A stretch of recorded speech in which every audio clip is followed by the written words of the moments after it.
May hapon mga ka-wirings, welcome to my vlog. So nata karon sa genset no, 500 kBE na ang power ani.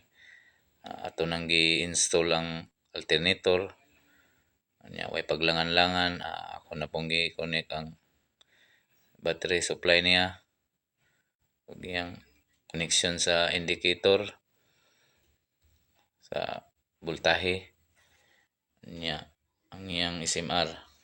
So mo ni ang kadakon sa genset. So dako gid siya kay 500 kBE man. Dako ang ma-supplyan ani sa kuan mo ni gamiton nila pag magsuyop sa tubig sa diya sa ay buhusan nila diya sa pundasyon sa diya sa mga tulay. Mo ning area sa project, dako gyud ang suba gyud, lamlawon po siya.